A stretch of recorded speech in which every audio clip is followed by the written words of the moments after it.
Saya berdiri di tengah-tengah pihak ABRI dan masyarakat. Baru pihak ABRI langsung tembak. Masalah ini masyarakat itu tidak bawa apa-apa dan ABRI itu bawakan senjata kami.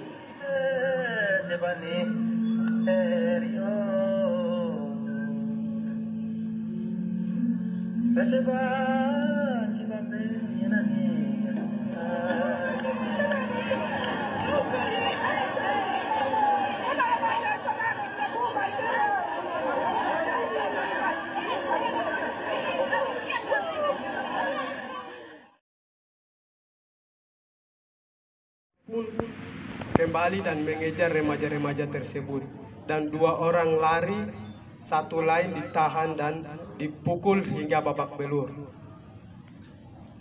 Warga lalu melarikan anak yang terluka tersebut ke rumah sakit. Keesokan harinya, pada tanggal 8 Desember 2014, rombongan masyarakat Ipakie berangkat menuju Enarotali, mendatangi Polsek Paniai dan Koramil untuk meminta kejelasan atas kejadian yang terjadi sebelumnya. Masyarakat berkumpul di lapangan Karel Gobai yang terletak di depan Polsek dan Koramil sambil menyanyi dan menari sebagai bentuk protes terhadap tindak aparat sehari sebelumnya. Mereka tidak mendapat tanggapan. Situasi memanas dan masyarakat mulai melempari pos polisi dan pangkalan militer dengan menggunakan batu.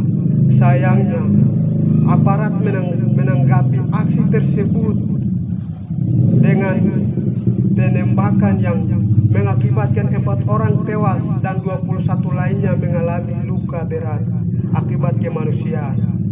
Ke-4 orang yang tewas adalah yang pertama, Albius Young, umur 17 tahun. Yang kedua, Simon Degei, umur 18 tahun. Yang ketiga, Julianus Yeimo, umur 17 tahun.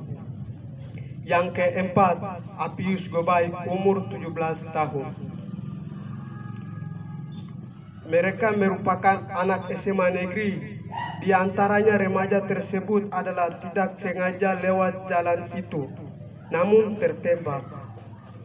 Tragedi Paniai 2014 ini merupakan pelanggaran HAM berat yang telah ditetapkan.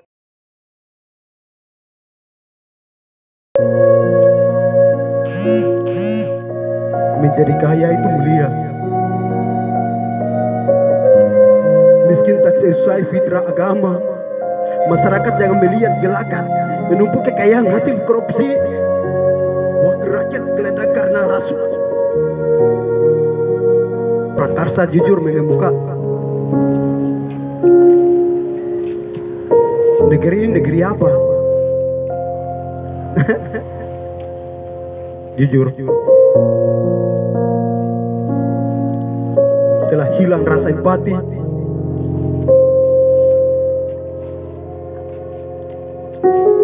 Rasa jujur tinggi meninggi. Ada hatinya para instansi. Orang sedang bersedih hati.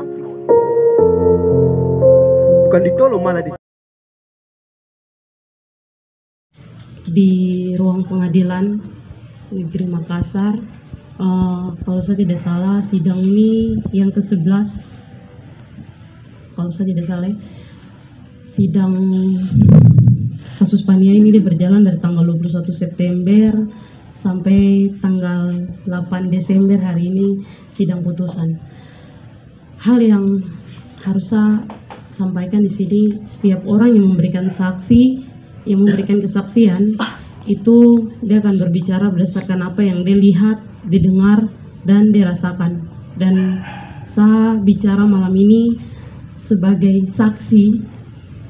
Saya memposisikan saya diri sebagai saksi, orang yang hadir dalam sidang dan menyaksikan bagaimana negara ini melihat kita orang Papua, khususnya orang Paniai, memandang kita dan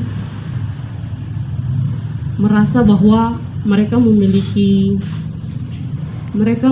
kewenangan untuk bersikap sewenang-wenang terhadap kita.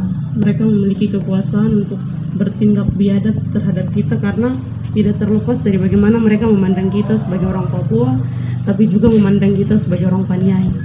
Jadi malam ini saya ingin bicara sebagai saksi di mana sidang itu hanya sebuah formalitas saja, sidang yang tidak punya maksud apapun untuk memenuhi tanggung jawab negara terhadap orang Papua. Negara ini tidak punya rasa pertanggungjawaban untuk orang-orang Papua. Dong tidak merasa bahwa dong bersalah. Justru yang ada di dalam sidang sana dong bicara soal kita yang salah. Dan satu terdakwa Mayor Ishak 1 itu dia dinyatakan bebas.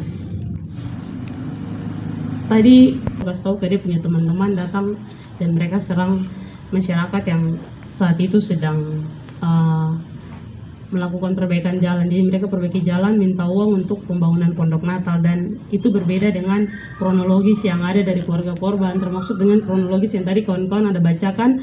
Karena yang kronologis yang bukan yang sebenarnya juga kronologis yang saya tahu yang ada dari Komnas juga itu dikatakan kalau pada malam itu, malam tanggal 7 Desember 2014 di Pondok Natal tuh anak-anak ada duduk, ada nyanyi lagu Natal, terus kemudian ada kendaraan yang lewat. Karena kendaraan ini tidak pakai lampu, akhirnya ditegur sama anak-anak, terus dibilang kalau pakai lampu Waita ke lapangan Karel Gobai. Sampai di sana benar bahwa mereka serang Koramil, serang Polsek, tapi ditanggapi dengan ditanggapi dengan tembakan, ditanggapi dengan sangkur, dan itu bukan hanya dari Polsek dan Koramil saja, karena kalau dengar kesaksian itu dari ini juga Paskas, dari Paskas juga. Dia itu saat itu posisinya perwira penghubung di Enarotali, di Koramil Enarotali, dan dia tidak punya kewenangan untuk kasih perintah aparat militer di sana, tentara di sana. Yang punya kewenangan itu Dan Ramil. Tapi pada saat tidak tahu orang-orang yang harusnya jadi tersangka itu tidak ada dalam situ. Kalau saya tidak salah itu jadi sikap masyarakat untuk menolak sidang ini juga, karena bukan dia pelaku yang lain mana? Ada banyak pelaku, tapi kenapa hanya dia saja gitu. Dan secara hukum juga harusnya dalam pelanggaran HAM berat tidak bisa. Telah hilang rasanya sosial, lenyap sudah akhlak dan moral, orang celaka hingga meninggal.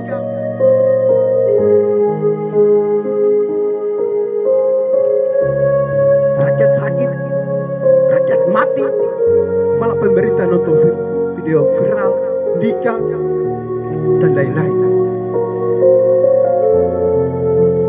Di manakah rasamu?